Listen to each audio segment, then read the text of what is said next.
ये आपको बताता है कि किताब कितना अहम है आपकी ज़िंदगी में।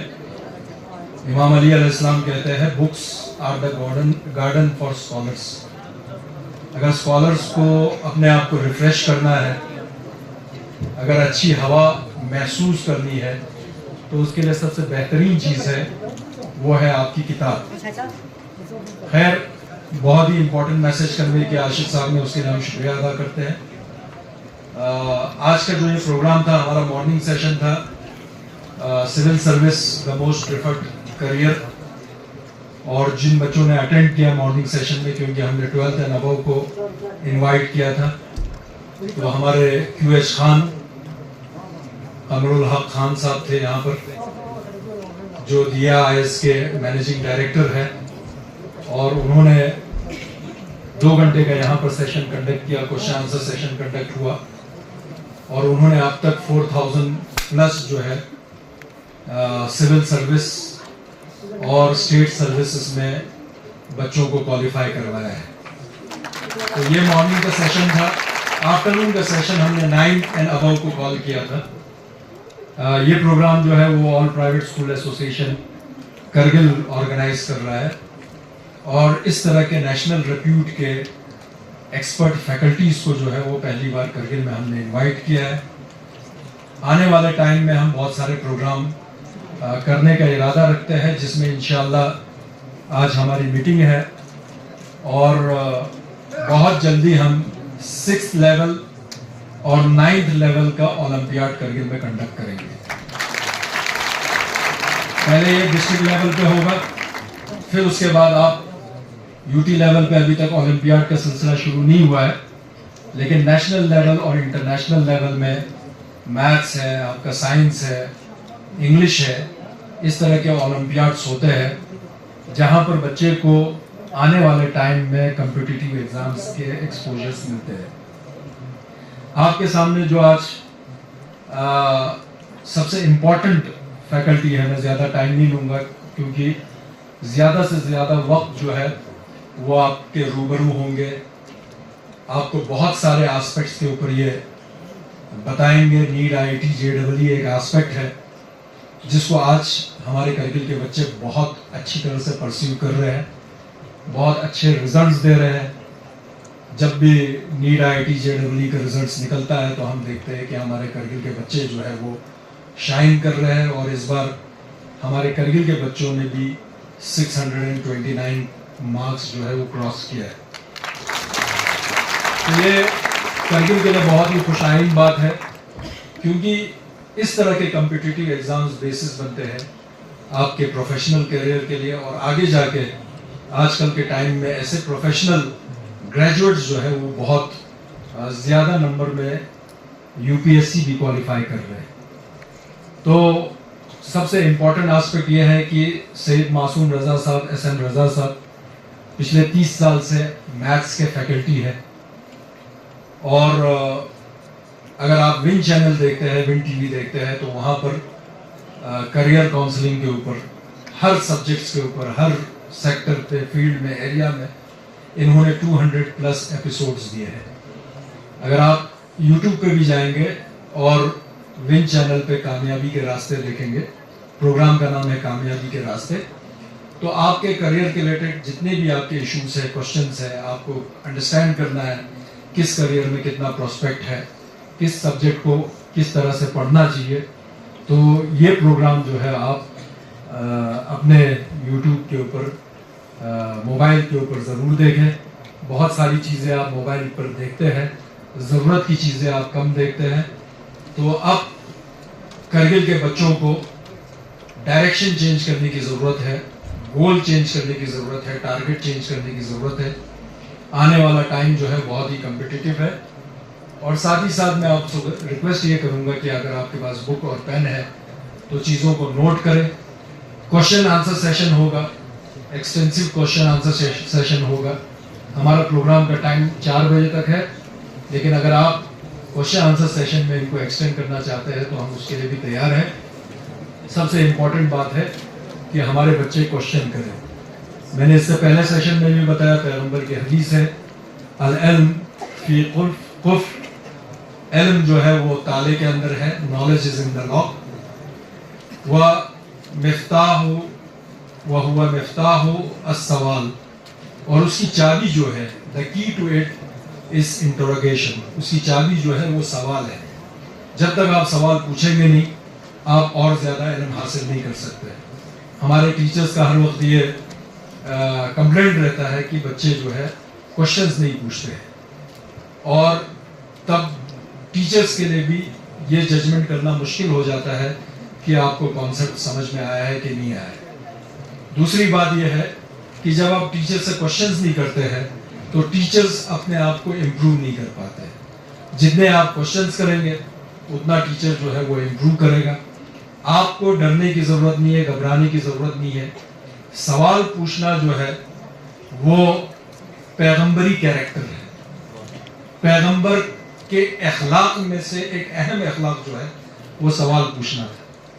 हज़रत मूसा ने अल्लाह से हर वक्त सवाल पूछा, अल्लाह ने हज़रत मूसा को जवाब पहुंचाया। हज़रत इब्राहीम ने खुदा से सवाल किया कि तेरी खिलकत में जब हर कोई रेज़ा रेज़ा हो जाएगा, उसके बाद तू किस तरह से उन लोगों को ज़िंदा करेगा। तो हज़रत इब्राहीम को हुक्म दिया कि कुछ चिड़िया जो है आप ज़बह कर ले, उनको कीमा कीमा कर ले, छोटे छोटे उनके कीमा बनाए, पहाड़ों के चोटियों पर उनको रख दे, और उसके बाद कहे कि खुदा के हुक्म से तू फिर ज़िंदा हो जा। फ़ौरन बग़ैर किसी सेकंड के कुन फयकुन सारे चिड़िया जो है वो वहाँ से उड़ने लगे। तो सवाल पूछना जो है ये पैगंबर के कैरेक्टरिस्टिक्स में से है, अंबिया के कैरेक्टरिस्टिक में से है, औलिया के कैरेक्टरिस्टिक में है।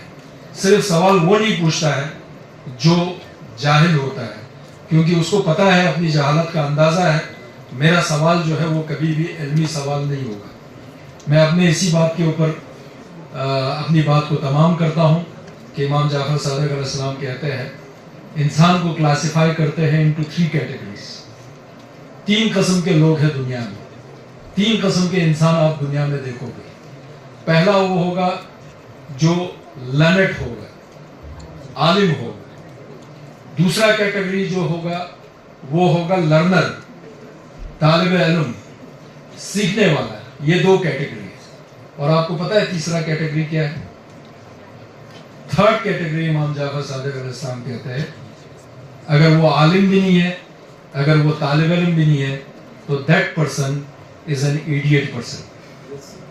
वो फजूल आदमी है, उसकी कोई हैसियत नहीं, उसकी कोई औकात नहीं, उसकी कोई पहचान नहीं है, उसका कोई मकाम नहीं। तो आज आपके सामने एसएम रजा साहब हैं, आप किसी भी रिलेटेड क्वेश्चन पूछ सकते हैं। बाद में क्वेश्चन आंसर सेशन होगा, क्वेश्चन जरूर करिए। इससे पहले वाले प्रोग्राम में बहुत सारे क्वेश्चंस किए, अच्छे क्वेश्चंस किए। अब 9th standard to 12th standard के लेवल के स्टूडेंट्स यहाँ पर पार्टिसिपेट कर रहे हैं, और मैं काफ़ी खुश हूँ कि यहाँ तक के संघ से भी, छुस्कोर से भी बच्चे यहाँ पर पहुँचे हैं। 40 किलोमीटर दूर डिस्टेंस से भी यहाँ पर बच्चे आए हैं। तो मुझे यकीन है कि आज के इस प्रोग्राम में आप बहुत कुछ सीख के जाएंगे, एक नया स्पिरिट आपके अंदर डेवलप होगा। तो मैं गुजारिश करूँगा सैयद मासूम रजा साहब से, जो एक एक्सपर्ट करियर काउंसलर है, वो डाइस पर आए और इस प्रोग्राम को आगे बढ़ाए। बहुत बहुत शुक्रिया। खुशसेहत बज़्म ख़ास में मौजूद तमाम स्कूल के टीचर्स, प्रिंसिपल्स, बिरादर अजीज़ नासिर शाबानी साहब और वतन अजीज़ के मुस्तक़बिल प्यारे बच्चों, सलाम अलैकुम।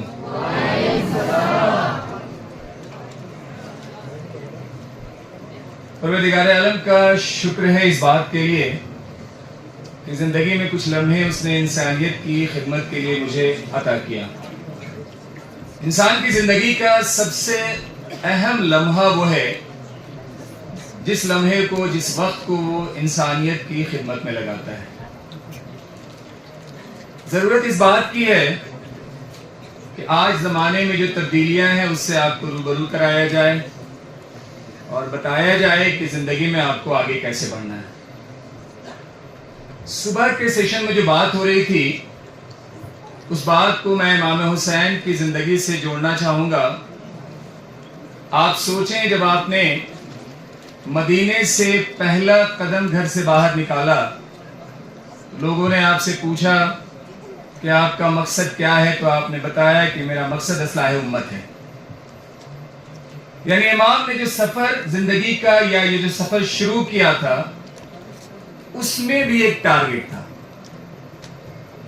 हमें क्या सबक लेना है? अगर जिंदगी में हमें भी आगे बढ़ना है तो हमें भी लाइफ में सबसे पहले कोई टारगेट सेट करना होगा कि हमें आगे बढ़ के बनना क्या है, हमें जिंदगी में करना क्या है। हमें इंजीनियरिंग अगर करना है तो कैसे करना है, मेडिकल साइंस की तरफ बढ़ना है तो क्या रास्ते हो सकते हैं, एक बेहतरीन अगर लॉ का जानकार बनना है तो क्या रास्ते हो सकते हैं, पैरामेडिकल कोर्सेज की तरफ जाना है तो कैसे जाना होगा, डिफेंस सर्विसेज में जाना है तो कैसे जाना होगा, बैंक में अगर मैनेजरियल पोस्ट पे जाना है तो कैसे जाना होगा, और अगर सिविल सर्विसेज में जाना है तो कैसे जाना होगा। जैसे आज आपने सुबह में घर से जब पहला कदम बाहर निकाला होगा तो आपको आपकी मंजिल का पता होगा, यानी आपने अपना घर से पहला कदम स्कूल जाने के लिए आपने निकाला होगा। तो बगैर जैसे मंजिल, जब तक टारगेट आप डिसाइड नहीं करेंगे और टारगेट डिसाइड किए बिना लाइफ में आगे बढ़ेंगे, बिलीव करें पोटेंशियल आपके पास होगी, लियाकत आपके पास होगी, लेकिन जिंदगी में जो आप चाहते हैं बनना शायद वो आप नहीं बन पाए। तो सबसे पहले गोल सेटिंग, अपने टीचर से, अपने आसपास में जो कामयाब प्रोफेशनल है उनसे आप जरूर दरियाफ्त करें कि जिंदगी में जो कामयाब तरीन रास्ते हैं वो कैसे हासिल किए जा सकते हैं। एंट्रेंस एग्जामिनेशन क्या होता है इसे समझना पड़ेगा आपको। जो आप स्कूल में एग्जाम दे रहे होते हैं, इस एग्जामिनेशन से एकदम अलग वो एग्जाम होता है। मैं बात करूं अगर हिंदुस्तान में सबसे बेहतरीन कॉलेज की, जिसमें एम्स हैं, जिसमें आईआईएम्स हैं, जिसमें एनआईटीज हैं, जिसमें ट्रिपल आईआईटीज हैं, जिसमें नेशनल लॉ यूनिवर्सिटीज हैं, जिसमें सेंट्रल यूनिवर्सिटीज हैं, जिसमें दिल्ली यूनिवर्सिटीज है, जामिया मिलिया इस्लामिया, अलीगढ़ मुस्लिम यूनिवर्सिटी है, इस तरह के जो बेहतरीन कॉलेज हैं, ऐसे कॉलेज की कुल तादाद हिंदुस्तान में 163 है। जिन कॉलेज में पहुंचने के लिए एक सिंगल जो रास्ता है वो है एंट्रेंस एग्जाम। अगर आपको एम्स पहुंचना है, एंट्रेंस एग्जामिनेशन, आईआईटीज पहुंचना है, एंट्रेंस, दिल्ली यूनिवर्सिटी पहुंचना है, एंट्रेंस एग्जामिनेशन, जामिया मिलिया अलीगढ़ मुस्लिम यूनिवर्सिटी जाना है, नेशनल लॉ यूनिवर्सिटी जाना है, सिंगल रास्ता है एंट्रेंस एग्जाम। तो हमें समझना होगा कि एंट्रेंस एग्जाम है क्या। जिस एग्जामिनेशन से हम रूबरू हो रहे होते हैं, जो स्कूल सिस्टम में जो एग्जामिनेशन हम दे रहे होते हैं, क्या ये वही एग्जाम है या उससे अलग है? कुछ मैं मुआवजना, कुछ कंपैरिजन आप बच्चों के सामने रख रहा हूं। कंपैरिजन रखने के पहले एक बात मैं आपसे कहना चाहता हूं। जिंदगी में जितना सख्त इम्तिहान परवरदिगार लेता है, उतना ही उसका फल मीठा होता है। 3 महीने की जो मौसम की परेशानियां जो आप बर्दाश्त करते हो, जो ज्योग्राफिकल चैलेंज जो आपके सामने है, उसके बदले में जो रिजर्वेशन के तौर पे आपको एसटी का दर्जा मिला हुआ है, शायद आप इसको समझ नहीं पा रहे हैं। मैं एक एक चीज कंपेयर करके बताऊंगा कि दीगर बच्चों के रिस्पेक्ट में आप कैसे आसानी से आईआईटी पहुंच सकते हो, आप कैसे आसानी से एम्स पहुंच सकते हो, कैसे आसानी से आप आईआईएम्स पहुंच सकते हो। और जहां तक मैं अहले तशय्युअ की शीयत की बात कर रहा हूं, भरोसा मानिएगा पूरा हिंदुस्तान करगिल की तरफ एक निगाह उठा के देख रहा है, और मैं भी देखता हूं, क्योंकि मुझे भरोसा है कि शीयत में जो तब्दीली आएगी, हो सकता है इसी सरजमीन से शुरुआत उसकी हो।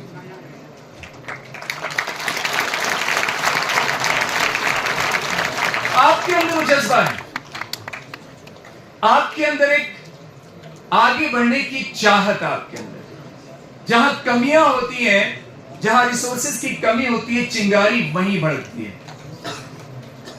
आप अगर कामयाब होंगे, अपने घर की सूरत हाल आप बदल सकते हैं। आस पड़ोस की हालत आप बदल सकते हैं, कम्युनिटी में एक शमा रोशन आप कर सकते हैं, मुल्क की बेहतरीन आप खिदमत अंजाम दे सकते हैं। बात मैं एंट्रेंस एग्जामिनेशन की कर रहा था। मैं अगर एमबीबीएस, क्योंकि मैं देख रहा था मॉर्निंग में नीट के लिए बच्चे, मेडिकल एस्पिरेंट बहुत ज्यादा बच्चे दिख रहे थे मुझे। अगर आपको नीट एग्जामिनेशन क्वालिफाई करके हिंदुस्तान के किसी बेहतरीन कॉलेज से 5.5 साल का एमबीबीएस कोर्स करना है, सिंगल रास्ता, one nation one test, NEET. लेकिन नीट के एग्जाम का पैटर्न आज आपको समझना पड़ेगा। स्कूल में जो आप एग्जाम दे रहे होते हो, 3 घंटे में 30 या 35 सवाल का आप जवाब देते हो, लेकिन जैसे ही आप नीट के एग्जामिनेशन में पहुंचते हो, 200 मिनट में आपको 200 क्वेश्चन के आंसर देने होते हैं। तो आप सोचें कि जो स्कूल की प्रिपरेशन आपकी चल रही होती है, 180 मिनट में जहां 30 क्वेश्चन आप कर रहे होते हो, जस्ट 12th के बाद अगर आप नीट क्वालिफाई करना चाहते हो तो 200 मिनट में 200 क्वेश्चन आपको फेस करना पड़ता है। स्कूल के एग्जाम में अगर किसी क्वेश्चन का आपने गलत आंसर दिया, वहां नेगेटिव मार्किंग नहीं होती है। लेकिन कोई भी ऐसा एंट्रेंस नहीं है जिस एंट्रेंस में नेगेटिव मार्किंग नहीं हो। जैसे अगर नीट का कोई आपने क्वेश्चन लिया और उस क्वेश्चन को आपने गलत किया तो 4 मार्क्स क्वेश्चन के जाएंगे ही जाएंगे, और जो पहले आपने स्कोर किया उसमें से 1 मार्क्स और डिडक्ट होंगे। यही पैटर्न जेईई मेंस में है, सेम आपका नीट में है, एग्जैक्टली ऐसा ही पैटर्न क्लैट में है, और ऐसे ही सारे दीगर एंट्रेंस एग्जामिनेशन में। तो ऐसी स्ट्रैटेजी आपकी डे 1 से होनी चाहिए कि इस तरह के पेपर को एक्यूरेसी के साथ आप कर सकें। और इसकी शुरुआत कहां से होगी? 8, 9, 10 से। जितनी पहले से आपके अंदर जानकारी होगी, उतनी ही ज्यादा आपके लिए एंट्रेंस आसान होगा। जानकारी ना होने के बिना पे हम मजलिसों से बहुत सारी चीजें सुन के उठ जाते हैं, लेकिन कभी उस पर हम गौर नहीं करते। हमेशा आपको बताया जाता है कि मजलिसें आपके लिए ट्रेनिंग दरसगाह हैं। देखिए, मैं 2-3 एग्जाम्पल में दे रहा हूं, आप सोचें आपकी जिंदगी में मजलिस क्यों है। 1 घंटे आपको बैठ के शराफत से, तहजीब से किसी को सुनने की ट्रेनिंग दी जाती है मजलिस में। अगर इसी ट्रेनिंग को हम क्लास के अंदर 45 मिनट के पीरियड में हम ले आए तो बताएं टीचर ऐसा क्या पढ़ा देगा जो हम समझ नहीं सकते हैं। तो मजलिसों से ये सीखना है हमें। जो सामने से जाकिर बोल रहा है, अहले बैत का जिक्र कर रहा है, हम उसे खुश होकर सुनते हैं। एग्जैक्टली यही चीज क्लास में रेप्लिकेट करना है। खामोशी से जैसे हम बैठते हैं क्लास में, मजलिसों में जैसे बैठते हैं, वैसे ही खामोशी से क्लास में बैठना है। और ऐसे बैठना है, मैं 2019 के आईआईटी फर्स्ट रैंकर बच्चे की बात मैं बता रहा हूं आपको। उससे पूछा गया कि क्लास में एक स्टूडेंट का कंसंट्रेशन कैसा होना चाहिए। बच्चा ये बताता है कि मैं 200 बच्चों के दरमियान बैठ के क्लास लेता था, मुझे ये कभी महसूस ही नहीं हुआ कि उस क्लास में मेरे और टीचर के अलावा कोई तीसरा भी मौजूद है। ये है कंसंट्रेशन। तो जिस दिन इस खुसूसियात के साथ, इस खूबी के साथ अगर आप क्लास में बैठेंगे, बिलीव मी, आपकी क्लास जो स्कूल की क्लास है, जो आपकी स्कूल की किताब है, ये सफिशिएंट है आपके नीट को क्रैक करने के लिए, आईआईटी क्रैक करने के लिए, CLAT, even though civil services crack करने के लिए। तो चीजें आपको जिम्मेदारी के साथ, और जानकारी जो मैं दे रहा था आपको, मैं जब भी करगिल और खास तौर से मुसलमानों के दरमियान, अपनी कौम के दरमियान जब मैं जाता हूं, मैं देखता हूं कि हमेशा एक क्वेश्चन सामने आता है। मैं अपने बच्चे को मेडिकल साइंस की तरफ ले तो जाना चाहता हूं, लेकिन मेडिकल साइंस की फीस इतनी होती है कि वो फीस मैं एफर्ट नहीं कर सकता। ये सिर्फ जानकारी ना होने की बुनियाद पे ये बात कही जाती है। आप तमाम बच्चों के सामने एक बेहतरीन जानकारी मैं दे रहा हूं, और जब यहां से बाहर निकले तो इस जज्बे के साथ आप निकलें कि आपको ऐसी पढ़ाई करनी है कि ऐसे ही कॉलेज में पहुंचना है। हिंदुस्तान का सबसे बेहतरीन medical college, all India medical sciences, AIIMS Delhi. शायद आप बच्चों को नहीं मालूम है या आपके पेरेंट को नहीं मालूम है, एम्स दिल्ली में MBBS करने की 1 साल की फीस 1650 रुपए है। मैं 1 साल की फीस कह रहा हूं, मैं 1 महीने की फीस नहीं बता रहा हूं, जो आपकी स्कूल की फीस से भी कम है। ये जानकारी हमारे पास नहीं है।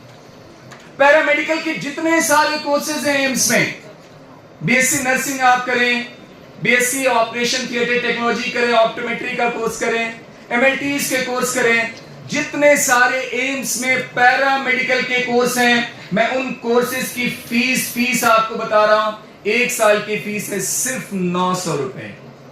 हमें वहां पहुंचना है। अगर हमारे अंदर यह जज्बा है कि हम अपने पेरेंट को परेशान नहीं होने देंगे, तो हमें अपने आप को किताबों से जोड़ना होगा। हमें अपने टाइम टेबल को प्रॉपर बनाना होगा, एक जिम्मेदारी के साथ किताब खोलना होगा। क्लास में हम कैसे बैठते हैं? बात में कंसंट्रेशन की कर रहा था कि बच्चा 200 के दरमियान है, लेकिन उसको एहसास नहीं होता है कि मेरे और टीचर के अलावा कोई तीसरा भी है, लेकिन एक डिस्ट्रैक्शन भी है। डिस्ट्रैक्शन हम आम बच्चों के दरमियान क्या देखते हैं? बच्चा चौथी रो में बैठा होता है और पहली रो के बच्चे के हाथ से अगर कलम गिरती है तो उसके कान में आवाज जाती है। यह है डिस्ट्रैक्शन। इससे बचना है हमें, इससे बाहर निकलना है हमें। और भरोसा करें, अल्लाह ने इतनी बेहतरीन खुसूसियात से आपको नवाजा है। वो चाहता है कि आप बेहतरीन इंजीनियर बने, बेहतरीन साइंटिस्ट बने, बेहतरीन प्रोफेसर टीचर बने और खिदमत खल्क करें। परवरदिगार यही आपसे चाहता है। ये हम हैं जो अपने आप को वहां नहीं पहुंचा पाते। यह हमारी जिम्मेदारी है कि हम अपनी इस खिलकत का मकसद समझें कि अल्लाह ने हमें क्यों हयात दिया है। अल्लाह ने इतनी बेहतरीन खुसूसियात से आपको नवाजा है। देखिए, मैं आपसे 2-3 हैबिट्स आपके सामने रख रहा हूं, और चलते वक्त बहुत अच्छी बात मैं मोबाइल के बारे में सुन रहा था, कह के फिर आगे मैं कोर्सेज की तरफ बढ़ता हूं। चीजों का इस्तेमाल, मोबाइल का इस्तेमाल, मोबाइल बुरी चीज नहीं है, उसका गलत इस्तेमाल बुरा है। आप देखें, सीजर आप लें, एक सीजर एक जेब कतरा लेकर के किसी की जेब काटता है, और उसी सीजर से एक डॉक्टर किसी को ऑपरेट करके उसकी जिंदगी बचाता है। इस्तेमाल आपको आना चाहिए जिंदगी में। मोबाइल का प्रॉपर आपको इस्तेमाल करना है। अभी नीट के मैं कट ऑफ देख रहा था, बड़ी खुशी होती है, करगिल से बच्चे आगे निकल रहे हैं। आपने इस साल नीट का रिजल्ट सुना होगा। छोटे छोटे गांव से जहां कोचिंग की कोई फैसिलिटी अवेलेबल नहीं है, वहां से बच्चे 670, 680 आजकल स्कोर कर रहे हैं। कैसे? वो बच्चे इंटरनेट पे जाते हैं और मोबाइल का सही इस्तेमाल करके सही लेक्चर्स निकाल के उसको देखते हैं और पढ़ाई करके एंट्रेंस में बेहतरीन स्कोर कर रहे हैं। यह है सही इस्तेमाल। इन चीजों को अपने जिंदगी में आपको शामिल करना है। बात में कर रहा था जो खुसूसियात परवरदिगार ने आपको दी है। आप देखिए कितना बेहतरीन कंसंट्रेशन अल्लाह ने आपको दिया है, लेकिन आप कहां उससे लगाते हो? मैं एक एग्जांपल दे रहा हूं। आप घर में बैठ के मोबाइल पे बबल शूटर का गेम खेलते हो, आपको इस बात का एहसास होता है क्या कि आपके बगल से कौन आ रहा है, दाएं से कौन जा रहा है, बाएं से कौन जा रहा है, मम्मा पुकार रही है, पापा? आपको एहसास नहीं होता है। यह है कंसंट्रेशन। लेकिन काश कि इस कंसंट्रेशन को आप मोबाइल से निकालें और किताबों पे लगाएं। जिस दिन अगर ये सूरत हाल आप में आएगी, believe me, you are the topper of NEET, you are the topper of JEE mains.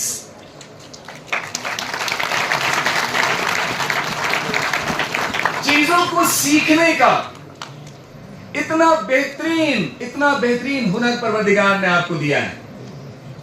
आप सोचते हो बिना ट्यूशन के आप साइंस नहीं समझ सकते, मैथ्स नहीं समझ सकते। मैं पूछता हूं, मोबाइल में अगर कोई नया फीचर अगर आ जाता है और उसे डाउनलोड करके आगे ऑपरेट करना है, उसके लिए किसी ट्यूशन की जरूरत है आपको? कतई नहीं।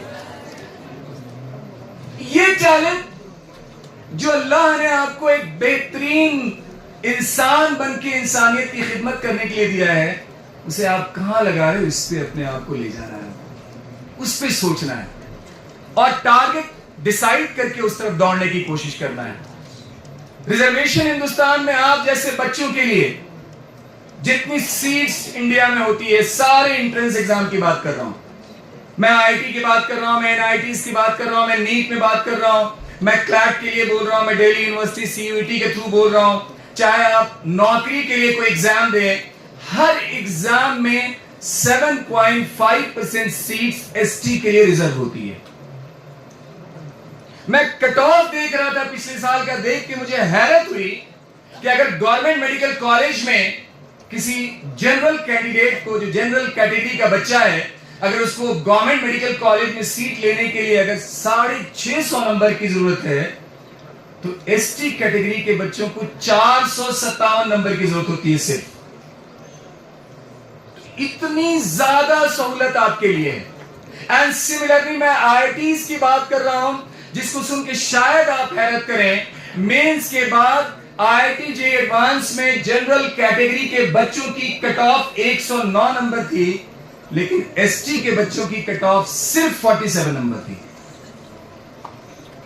ये सोचना है आपको कि जो इतनी बड़ी फैसिलिटी हमें मिल रही है, दूसरों से आगे निकलने का जो मौका हमें मिल रहा है, इस मौके को कैसे हमें इनकैश करना है। ये सारी चीजें बदलेंगी प्लानिंग के साथ। प्लान करें और प्लान करके उसको एग्जीक्यूट करने की कोशिश करें। जो क्लास में पढ़ाया जा रहा है डे टू डे लाइफ में, और हमेशा एक और, मैं यहां पे आपके पेरेंट नहीं है, आपके टीचर यहां कुछ मौजूद है, और आप बच्चों से मैं कह रहा हूं, केमिस्ट्री में जब आप प्रैक्टिकल करते हो तो अल्कोहल में 3 टाइप के अल्कोहल होते हैं, और अल्कोहल को टेस्ट करने के लिए कुछ पर्टिकुलर विक्टर मेरिट टेस्ट या इस तरह के कुछ टेस्ट होते हैं।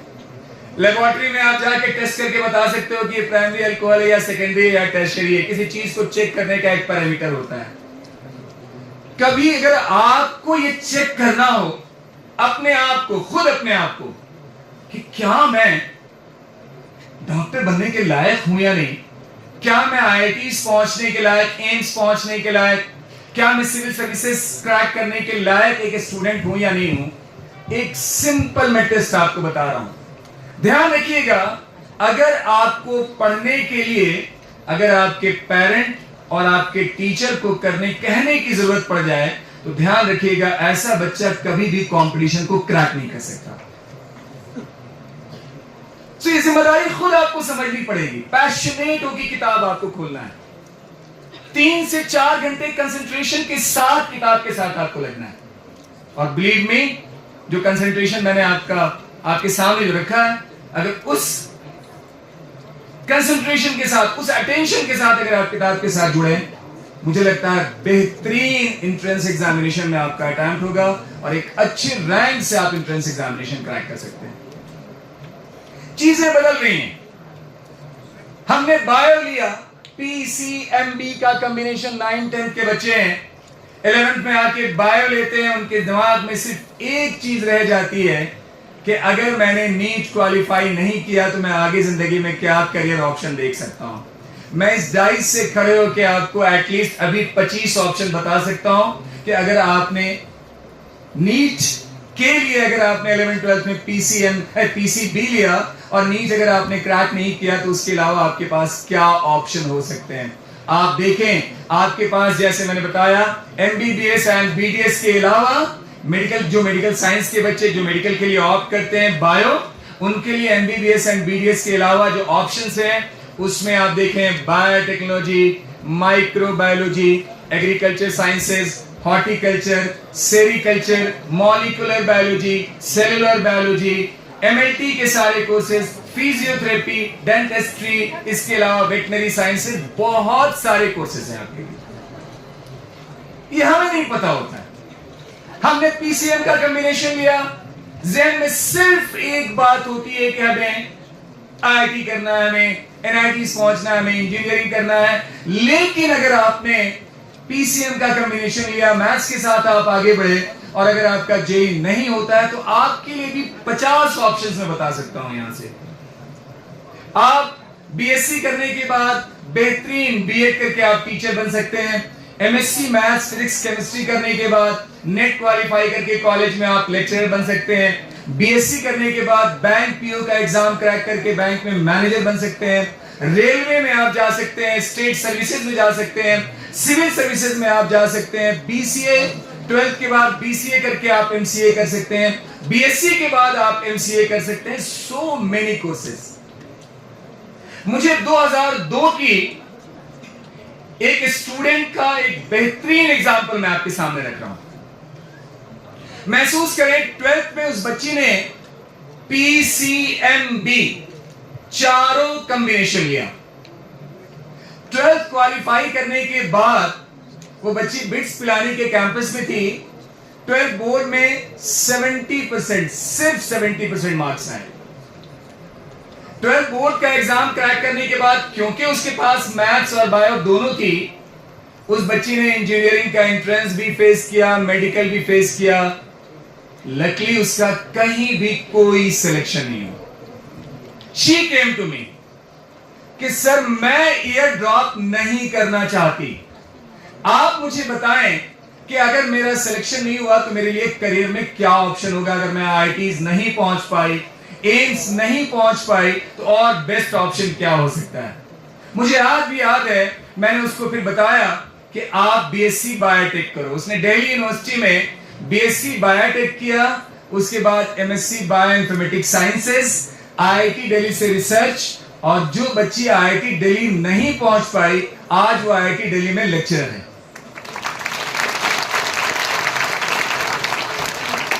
तो रास्ते बहुत सारे।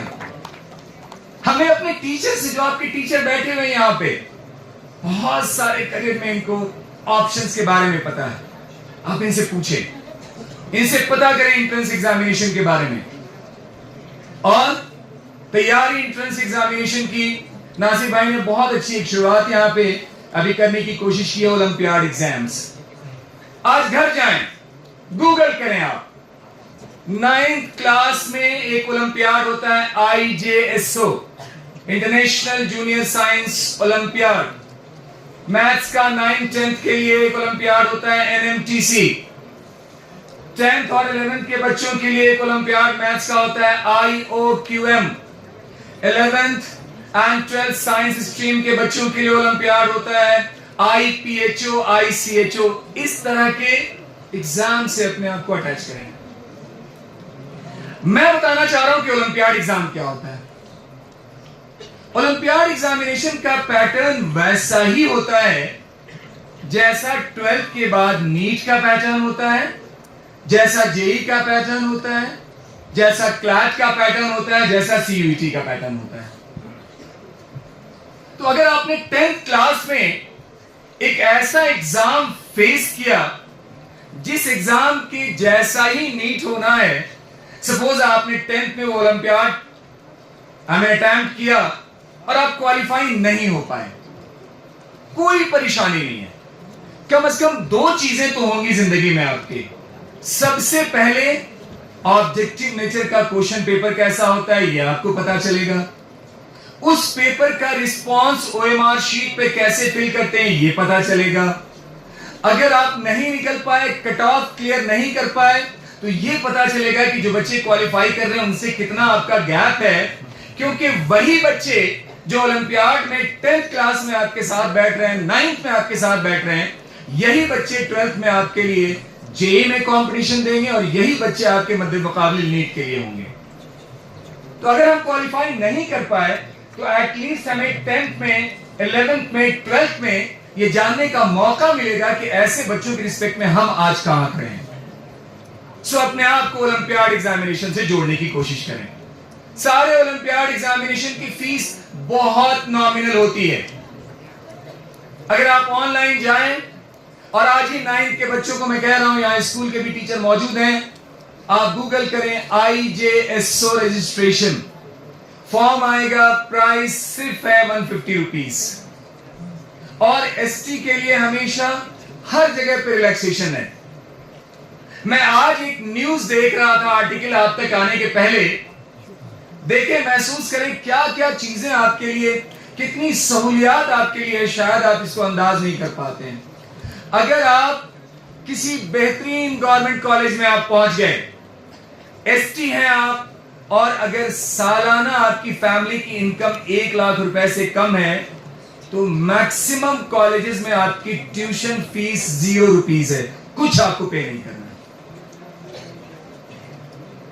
तो ये सब चीजें जो आपके लिए हैं, इसे अवेल आपको करना है।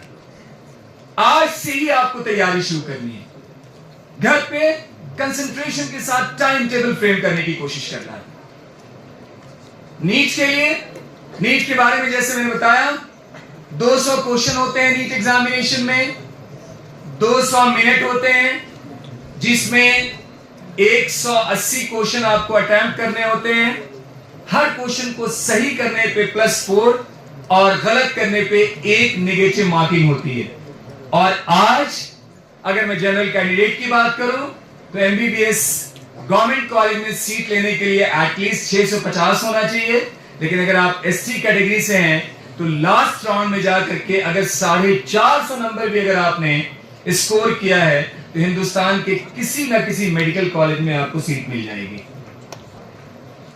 जेईई मेंस का एग्जामिनेशन, जेईई मेंस का एग्जामिनेशन साल में 2 बार होता है। जिस साल आप 12th बोर्ड का एग्जामिनेशन लिखते हो, उसी साल जनवरी और अप्रैल में 2 सेशंस होते हैं इसके। 90 क्वेश्चंस आते हैं जेईई मेंस में, 25 जिसमें 75 आपको अटेम्प्ट करने होते हैं। 90 में 30 केमिस्ट्री, 30 फिजिक्स एंड 30 मैथ्स। उस 30 में 25 आपको ईच सेगमेंट से अटेम्प्ट करना होता है। 90 क्वेश्चन में 75 आपको अटेम्प्ट करना होता है। पेपर होता है 3 घंटे का। डाटा थोड़ा सा समझना पड़ेगा आपको। नीट के एग्जामिनेशन में इस साल 25 लाख बच्चों ने एग्जामिनेशन अपीयर किया। सीट्स तकरीबन 1,16,000। आईटी के एग्जाम में, जेईई मेंस में इस बार तकरीबन 10.5 लाख बच्चों ने अपीयर किया। उसमें से टॉप 2,50,000 बच्चों को आईआईटी जेईई एडवांस के लिए सिलेक्ट किया गया। फिर उनका एग्जामिनेशन 2 पेपर का हुआ और उसमें से 17,500 बच्चे 23 आईआईटी में एडमिशन लेने के लिए सिलेक्ट किए गए।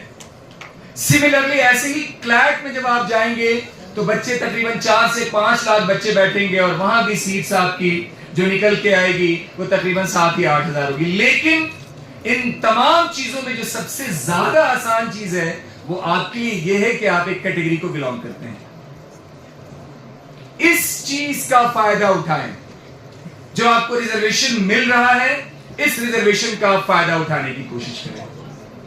2 एग्जाम और मैं आपके सामने रख रहा हूं।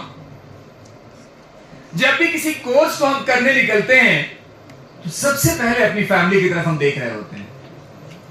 क्या हमारी फैमिली की माली हालत ऐसी है या नहीं जो हमारी फीस को एफर्ट कर सकती हो। लेकिन मैं 2 कोर्सेज आपको बता रहा हूं। एक एग्जामिनेशन है जो बायो एंड मैथ्स दोनों स्ट्रीम के बच्चे दे सकते हैं, एनईएसटी। ये एग्जाम का सिलेबस वैसा ही होता है जैसा नीट का सिलेबस, जैसा जेईई का सिलेबस एज पर एनसीईआरटी। इस एग्जामिनेशन को क्वालिफाई करने के बाद 2 चीजें आपको मिलती हैं बदले में। एक, 2 गवर्नमेंट ऑफ इंडिया के कॉलेज है, भुवनेश्वर में और मुंबई में, जहां पे 5 साल का रिसर्च ओरिएंटेड प्रोग्राम ये दोनों कॉलेज कराते हैं। और यहां से कोर्स करने के बाद जितने भी गवर्नमेंट के रिसर्च ऑर्गेनाइजेशन हैं वहां पे एज अ जूनियर साइंटिस्ट आप अपॉइंट होते हैं। और दूसरी जो सबसे अच्छी बात है वो ये कि इस कॉलेज में 1 साल कोर्स करने की जो फीस होती है वो 16,500 होती है। लेकिन जो इसमें सबसे अहम बात जो मैं कहने जा रहा हूं वो ये है कि अगर ये एंट्रेंस आप क्वालिफाई करते हो तो गवर्नमेंट ऑफ इंडिया हर महीने आपको 5,000 का स्कॉलरशिप, 20,000 का एक्स्ट्रा स्टाइपेंड, साल के 80,000 के फंड आपको गवर्नमेंट देती है। सालाना फीस आपको 16,500 देनी है।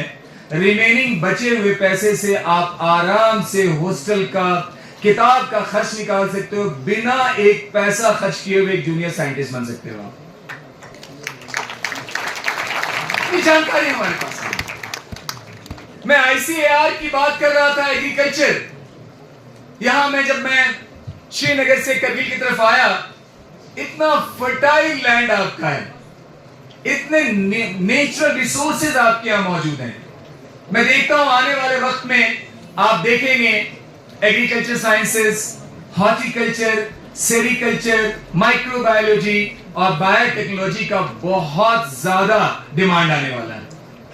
आने वाला जमाना आर्टिफिशियल इंटेलिजेंस का आने वाला जमाना है।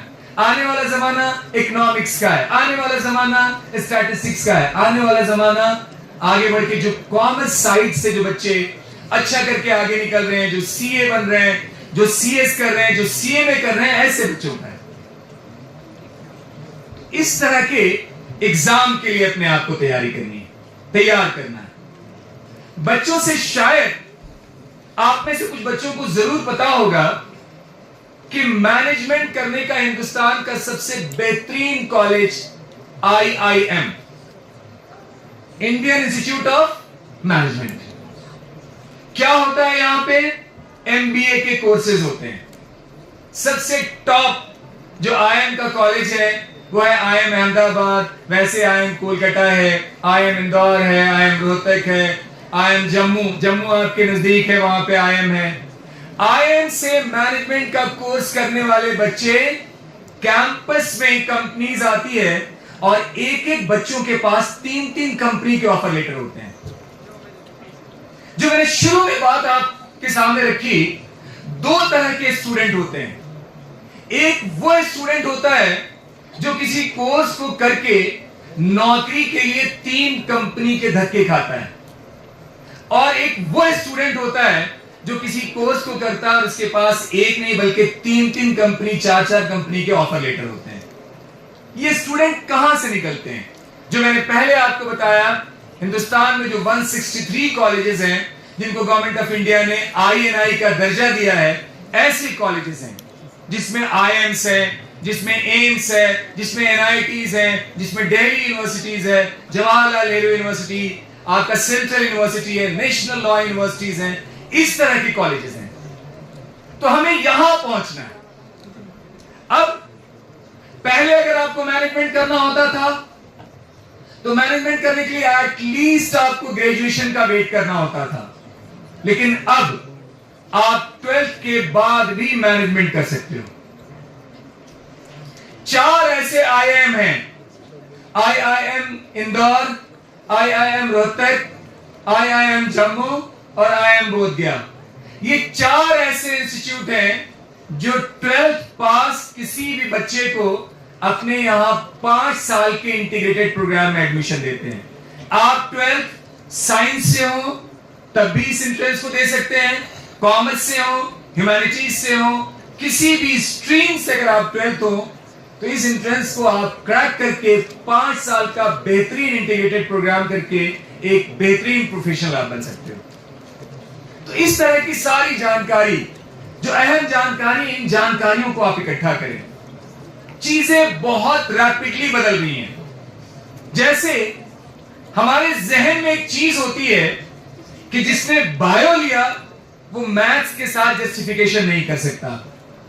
ह्यूमैनिटीज वाले बच्चे, आर्ट्स वाले बच्चे केमिस्ट्री या फिजिक्स नहीं ले सकते, लेकिन नई एजुकेशन पॉलिसी आने के बाद बहुत सारी तब्दीलियां आ रही हैं। आज से 4 या 5 साल के बाद एजुकेशन का स्ट्रक्चर बदल के बहुत बदलाव दिखाई देगा। आपको इनकी जानकारी आपको लेनी है। कुछ मैं आपको अहम जानकारी दे रहा हूं। आज से पहले किसी ने यह नहीं सोचा था कि बायो का मैथ्स के साथ कोई कॉम्बिनेशन होगा। आज मैथमेटिकल बायोलॉजी भी आ चुकी है, कंप्यूटेशनल बायोलॉजी भी आ चुकी है, फिजिकल ऑलरेडी आपने पढ़ा होगा, बायोकेमिस्ट्री पहले चल ही रही थी, बायो इकोनॉमिक्स भी आ चुकी है, बायो स्टैटिक भी आ चुकी है, बायो फिजिक्स भी आ चुकी है और बायो ज्योग्राफी जैसा सब्जेक्ट भी आ चुका है। आने वाले वक्त में आप मैथ्स के साथ हिस्ट्री भी लेके आप आगे पढ़ाई कर सकते हो। नए नए ऑप्शंस निकल के सामने आएंगे। किसी ने आज से 5 साल पहले यह सोचा भी नहीं होगा कि आईआईटीज में इकोनॉमिक्स का डिपार्टमेंट होगा, साइकोलॉजी का डिपार्टमेंट होगा। आज आईआईटी दिल्ली में इकोनॉमिक्स का डिपार्टमेंट भी है और साइकोलॉजी का डिपार्टमेंट भी है। तो चीजें ऐसे बदल रही हैं। इस बदलाव के बारे में आपको पता करना है। और जो सबसे अहम चीज है कि अगर मंजिल का पता हो तो एक मजबूत इरादे के साथ उसकी तरफ दौड़ लगाना है। देखें, एक छोटा सा एग्जांपल मैं कोट कर रहा हूं, कैसे फर्क कैसे पैदा होता है। मैं यहां खड़ा हूं, अगर यहां से आगे मैंने एक टारगेट सेट किया 100 मीटर पे, दो बच्चों को मैंने यहां खड़ा किया और मैंने कहा कि टारगेट की तरफ तुमको दौड़ लगाना है। दोनों बच्चों ने दौड़ना शुरू किया। एक बच्चा टारगेट की तरफ 100 मीटर दौड़ा 12 मिनट में, दूसरा बच्चा जिधर टारगेट था उधर नहीं बल्कि अपोजिट डायरेक्शन में दौड़ा और 10 मिनट में दौड़ा। मैं और टाइम कम कर रहा हूं। एक बच्चा टारगेट की तरफ 100 मीटर 12 सेकंड में दौड़ा, दूसरा बच्चा उस साइड दौड़ा जिधर टारगेट नहीं था, लेकिन उसने अपनी 100 मीटर की दौड़ 10 सेकंड में पूरी की। मुझे बताओ फाइनली विनर कौन होगा? जो टारगेट की तरफ दौड़ लगाएगा। हमारे अंदर पोटेंशियल होता है, हमारे अंदर लियाकत होती है, लेकिन हम दौड़ उस तरफ लगा रहे होते हैं जिधर हम टारगेट को कभी अपना सेट ही नहीं कर पाते। तो हमेशा जब भी पढ़ाई करें, जैसे मैंने इमाम हुसैन के सिलसिले में आपके सामने रखा कि आपका एक मकसद था, आप इस्लाही उम्मत के लिए आपने घर से कदम बाहर निकाला था। तो आप भी जब 9th में पहुंचे, यहीं से इमेजिनेशन करें कि 10th के बाद आपको कौन सा स्ट्रीम लेना है। अगर आपको बायो लेना है तो क्या करना है, मैथ्स लेना है तो क्या करना है, कॉमर्स लेना है तो क्या करियर में ऑप्शंस आ सकते हैं, ह्यूमैनिटीज लेना है तो क्या करियर में ऑप्शंस आ सकते हैं। और एक बात और मैं यहां खास तौर से आप तमाम बच्चों के सामने रखना चाहूंगा कि कभी भी इस मिथ में आप न रहें कि साइंस में करियर ऑप्शन ज्यादा होता है, कॉमर्स में कम होता है और ह्यूमैनिटीज में उससे भी कम होता है। देखें, आपको टीचर बनना है, साइंस कॉमर्स आर्ट्स तीनों से बन सकते हैं। आपको लॉ का प्रोफेशनल बनना है, तीनों स्ट्रीम से बन सकते हैं। आपको स्कूल में टीचर, कॉलेज में प्रोफेसर बनना है, तीनों स्ट्रीम से बन सकते हैं। बैंक में आपको मैनेजरियल पोस्ट लेना है, तीनों स्ट्रीम से आप जा सकते हैं। रेलवे के नॉन टेक्निकल पोस्ट पे जाना है, तीनों स्ट्रीम से जा सकते हैं। मीडिया में जाना है, तीनों स्ट्रीम से आप जा सकते हैं। तो स्ट्रीम कहीं बाउंड्री आपके लिए, कोई लाइन, एक खत आपके लिए नहीं खींचती है। परेशानी कहां से पैदा होती है? स्ट्रीम हम लेते हैं लेकिन टारगेट हमारे जहन में नहीं होता है। हम डिसाइड नहीं कर पाते हैं कि हमें आगे चल के करना क्या है। सो जब भी आगे की मंजिल के बारे में आप सोचें तो हमेशा टारगेट डिसाइड करें, और खास तौर से छोटी क्लास के ओलंपियाड एग्जामिनेशन की तरफ एक मैं किताब आप तमाम बच्चों को बता रहा हूं, जरूर पढ़ें आप। NCERT एग्जाम्पलर जरूर पढ़िए आप। क्लास 6 ऑनवर्ड बहुत सस्ती किताब है, ऑब्जेक्टिव नेचर की किताब है। जरूर ये किताब आप साइंस और maths at least 9th and 10th के बच्चों को जरूर पढ़ना चाहिए, ताकि आपको इनिशियल फेज से पता चले कि ऑब्जेक्टिव नेचर के क्वेश्चन कैसे होते हैं और कैसे एप्लीकेशन बेस्ड के टाइप के क्वेश्चन होते हैं, और इस तरह के क्वेश्चन को हमें कैसे और किन अटेंशन के साथ, किस किस तरह के अटेंटिवनेस के साथ इस तरह के क्वेश्चन को हमें अटेम्प्ट करना है। लाइफ में टारगेट मुश्किल नहीं है, हर टारगेट को आप अचीव कर सकते हैं। टारगेट अचीव करने के लिए जैसे मैंने बताया कि एक प्लानिंग और टाइम टेबल मैं कह रहा हूं आपको। कुछ देखें, बड़ा सीधा इमाम जाफर सादिक अलैहिस्सलाम से किसी ने जिंदगी के बारे में पूछा, कितना फलसफाना आपने एक बात रखी। कहा आपने कि अल्लाह इंसान को बहुत लंबी हयात देके पैदा करता है। इंसान है जो अपनी गलत आदत की कुल्हाड़ियों से अपने हयात के एक एक दिन काट के कम करता है। ये हमारी आदतें, जो गलत आदत, गलत परसेप्शन है, वो हमें कामयाबी की तरफ जाने से कहीं ना कहीं रोक रहा होता है। तो चीजों को एक प्रॉपर परसेप्शन के साथ आप लेके बढ़ने की कोशिश करें।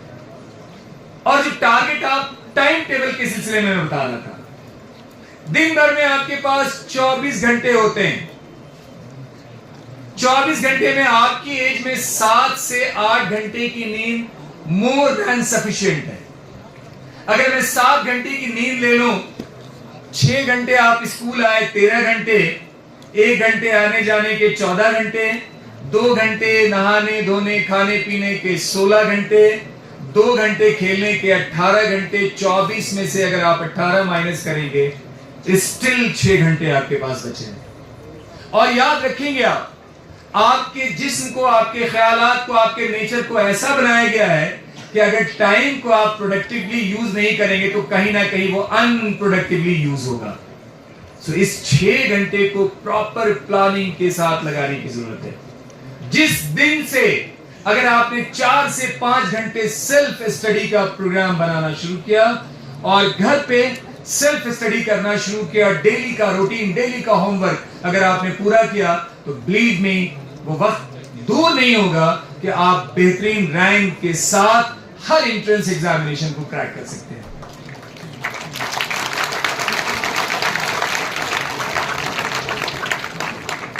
चलते चलते आपके सवाल तो मैं लूंगा ही।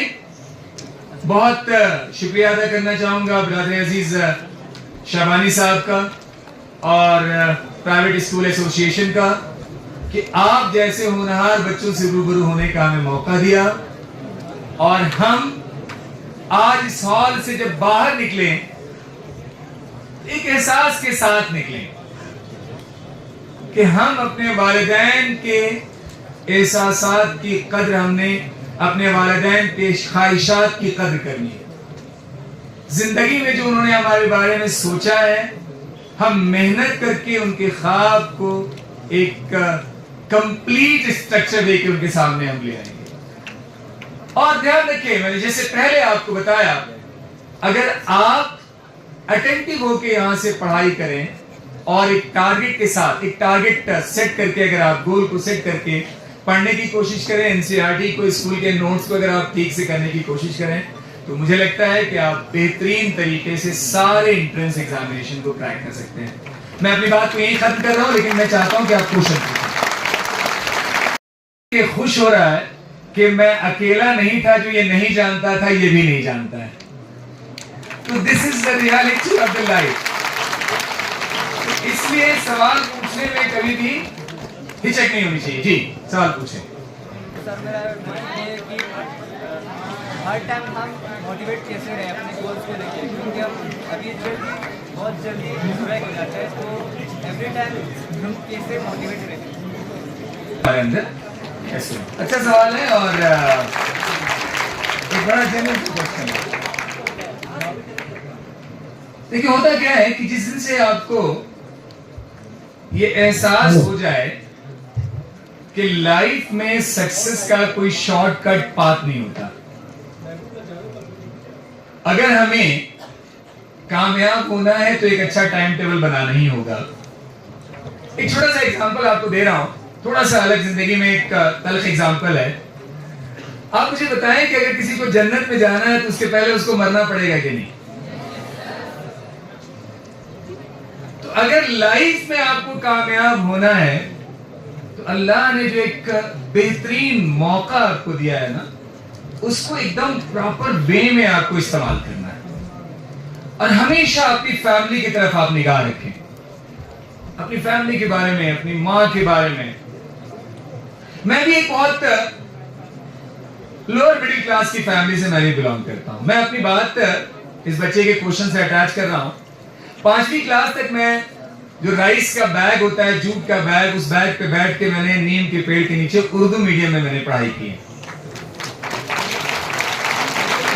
और 6ठी क्लास से फिर मैं हिंदी मीडियम में आ गया और फिर 10th मैंने बोर्ड का एग्जाम दिया और डिस्ट्रिक्ट में फर्स्ट रैंक आई। उसके बाद फिर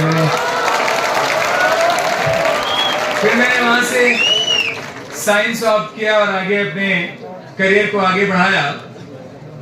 बहुत बार जब मैं टेलीविजन पे इंटरव्यू देता हूं तो लाइफ में बहुत सारे क्वेश्चंस आते हैं, उसमें एक क्वेश्चन एंकर जरूर हमसे पूछता है कि आप अपनी जिंदगी का सबसे अहम मौका लाइफ में आपने कौन सा देखा, आप मुझे बताएं। मुझे याद है कि जब मैंने नौकरी करना शुरू किया, पढ़ाना शुरू किया जेईई के लिए, और जब मैंने पहले साल की तनख्वाह मिली और उस तनख्वाह को मैंने जमा किया, तो उस पैसे से मैंने सबसे पहले एक कार खरीदी और उस कार की चाबी जब मैंने अपनी माँ के हाथ में दिया तो उस मुस्कुराहट को मैं आज तक नहीं भूलता।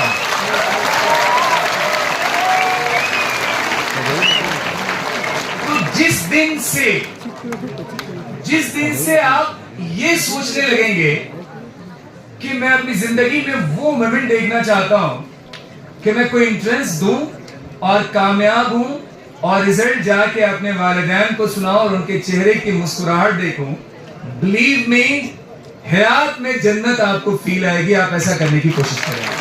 नेक्स्ट क्वेश्चन इज, जब मैं क्लास 7 में थी तब से मैं सोचती थी कि मुझे एक फाइनल स्ट्रीम रखना है, कि मुझे आफ्टर 10th मुझे क्या लेना है, बट हम ये नहीं कर पाते बिकॉज हम अकॉर्डिंग टू एग्जाम के मार्क्स हम देखते कि मैं इस सब्जेक्ट में ठीक हूँ, बट जब हम क्लास के दौरान हमें लगता है कि हम इस सब्जेक्ट में ठीक हूँ, हमें लाइक क्वेश्चन में कुछ मतलब सब्जेक्ट में कुछ गलत हो जाते थे, हम सोचते हैं कि ये सब्जेक्ट मेरा अच्छा नहीं है, मेरे लिए सब्जेक्ट अच्छा है, बाद में हमें इस सब्जेक्ट में कुछ प्रॉब्लम्स आ जाए तो हम सोचते हैं कि हमारे लिए वाला सब्जेक्ट ठीक है।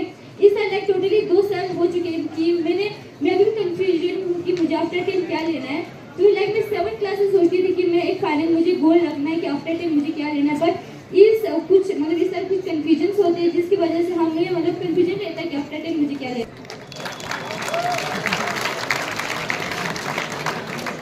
मुझे लगता है कि आप कुछ भी लोगे बहुत कामयाब बच्चे बनोगे आप, मुझे तो यही लगता है इंशाल्लाह, क्योंकि जो आपके अंदर ओरिएंटिंग कैपेसिटी है, अपनी बात रखने का जज्बा है, वो बहुत ही एक्सक्लूसिव है। देखिए फिर मैं आपको कह रहा हूँ, कोई भी सब्जेक्ट मुश्किल नहीं होता है और कोई भी सब्जेक्ट आसान नहीं होता है, मुश्किल और आसान हम उसको बनाते हैं। जैसे मैंने उस बच्ची का एग्जांपल दिया, रस्सी पे चलना हमारे लिए मुश्किल है लेकिन उसके लिए आसान है। तो जब किसी सब्जेक्ट को इन डेप्थ शौक और ज़ौक़ के साथ आप करने लगते हो, वही सब्जेक्ट आपको आसान लगता है। बेटा ऐसा आप खड़े हो, आप खुद से डिसाइड करें कि लाइफ में आपको क्या बनना है, क्या चाहती हैं आप बनना बेटा? नहीं, ज्यादा नहीं, एक तरफ चलना है आपको।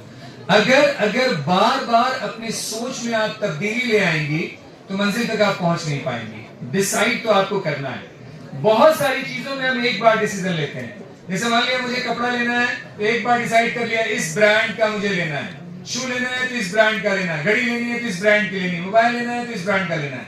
तो बहुत हम स्पेसिफिक हैं, सिर्फ करियर में हम स्पेसिफिक नहीं हो पाते हैं। तो आप बताएं कि आपका शौक क्या लगता है, आपको लाइफ में क्या करना चाहती हैं? आप लेक्चर बनना है तो बने, आप एकदम लेक्चर बन सकती हैं।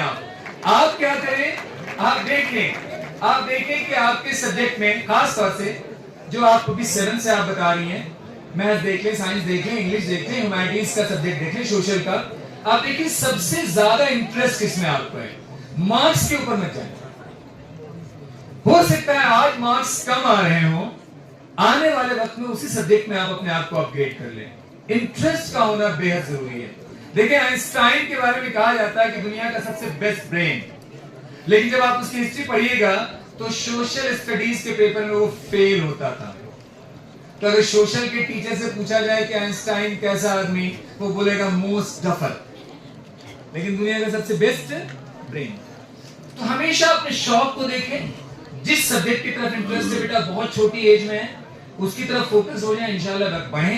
करियर में बहुत सारे ऑप्शन आपके लिए कर सकती है, पर डेविएशन में नहीं, बार बार चेंज आपको नहीं करनी। मैं एक एग्जांपल दे रहा हूं, जब मैं दिल्ली पहली बार आया तो डीटीसी की बसें चलती थी, तो मैं जब स्टैंड पे खड़ा होता था तो मैं सोचता था कि इस वाले पहली वाली बस में चढ़ना है, तो पूरी भरी बस आती थी। मैंने कहा कि नहीं, छोड़ देते हैं, इसके बाद वाली में चढ़ूंगा, बाद वाली उससे भी ज्यादा।